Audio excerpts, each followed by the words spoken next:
Night by Elie Wiesel, Section 3, Part 2. Around 5 o'clock in the morning, we were expelled from the barrack. The capos were beating us again, but I no longer felt the pain. A glacial wind was enveloping us. We were naked, holding our shoes and belts. An order, run! And we ran. After a few minutes of running, a new barrack. A barrel of foul-smelling liquid stood by the door. Disinfection. Everybody soaked in it. Then came a hot shower, all very fast. As we left the showers, we were chased outside and ordered to run some more. Another barrack, the storeroom. Very long tables, mountains of prison guard. As we ran, they threw the clothes at us, pants, jackets, shirts. In a few seconds, we had ceased to be men. Had the situation not been so tragic, we might have laughed. We looked pretty strange. Mayor Katz, a colossus, wore a child's pants, and Stern, a skinny little fellow, was floundering in a huge jacket. We immediately started to switch. I glanced over at my father. How changed he looked. His eyes were veiled. I wanted to tell him something, but I didn't know what. The night had passed completely. The morning star shone in the sky. I too had become a different person. The student of Talmud, the child I was, had been consumed by the flames.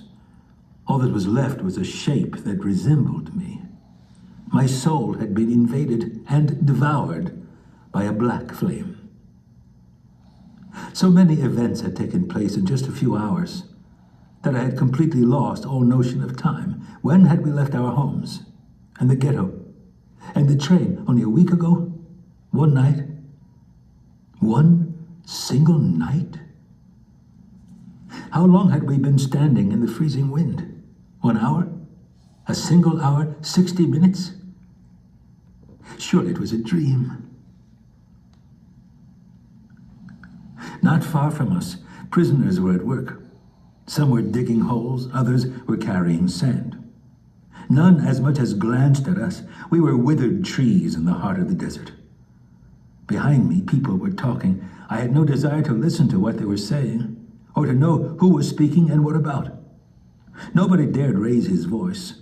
Even though there was no guard around, we whispered, perhaps because of the thick smoke that poisoned the air and stung the throat. We were herded into yet another barrack inside the gypsy camp. We fell into ranks of 5. And now, stop moving. There was no floor, a roof, and 4 walls. Our feet sank into the mud. Again, the waiting. I fell asleep standing up. I dreamed of a bed, of my mother's hand on my face. I woke. I was standing, my feet in the mud. Some people collapsed, sliding into the mud. Others shouted, "Are you crazy? We were told to stand. Do you want to get us all in trouble?" As if all the troubles in the world were not already upon us. Little by little, we all sat down in the mud. But we had to get up whenever a capo came in to check if, by chance, somebody had a new pair of shoes. If so, we had to hand them over. No use protesting.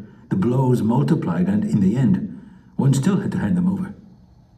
I had new shoes myself, but as they were covered with a thick coat of mud, they had not been noticed. I thanked God in an improvised prayer for having created mud in his infinite and wondrous universe. Suddenly, the silence became more oppressive. An SS officer had come in, and with him, the smell of the angel of death. We stared at his fleshy lips. He harangued us from the center of the barrack. "You are in a concentration camp, in Auschwitz." A pause. He was observing the effect his words had produced. His face remains in my memory to this day. A tall man in his 30s. Crime written all over his forehead and his gaze. He looked at us as one would a pack of leprous dogs clinging to life. "Remember," he went on, "remember it always. Let it be graven in your memories. You are in Auschwitz. And Auschwitz is not a convalescent home. It is a concentration camp. Here you must work. If you don't, you will go straight to the chimney, to the crematorium. Work or crematorium. The choice is yours. We had already lived through a lot that night. We thought that nothing could frighten us anymore. But his harsh words sent shivers through us. The word chimney here was not an abstraction. It floated in the air, mingled with the smoke. It was perhaps the only word that had a real meaning in this place. He left the barrack. The capos arrived, shouting, "All specialists, locksmiths, carpenters, electricians, watchmakers, one step forward." The rest of us were transferred to yet another barrack, this one of stone. We had permission to sit down. A gypsy inmate was in charge. My father suddenly had a colic attack. He got up and asked politely in German, "Excuse me, could you tell me where the toilets are located?" The gypsy stared at him for a long time from head to toe, as if he wished to ascertain that the person addressing him was actually a creature of flesh and bone, a human being with a body and a belly. Then, as if waking from a deep sleep, he slapped my father with such force that he fell down and then crawled back to his place on all fours. I stood petrified. What had happened to me? My father had just been struck in front of me, and I had not even blinked. I had watched and kept silent. Only yesterday I would have dug my nails into this criminal's flesh. Had I changed that much so fast? Remorse began to gnaw at me. All I could think was, I shall never forgive them for this. My father must have guessed my thoughts because he whispered in my ear, "It doesn't hurt." His cheek still bore the red mark of the hand. "Everybody outside!" A dozen or so gypsies had come to join our guard. The clubs and whips were cracking around me. My feet were running on their own. I tried to protect myself from the blows by hiding behind others. It was spring. The sun was shining. "Fall in, 5 by 5. The prisoners I had glimpsed that morning were working nearby.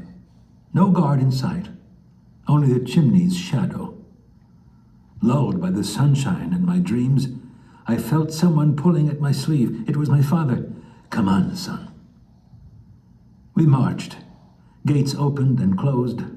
We continued to march between the barbed wire. At every step, white signs with black skulls looked down on us. The inscription, "Warning, danger of death."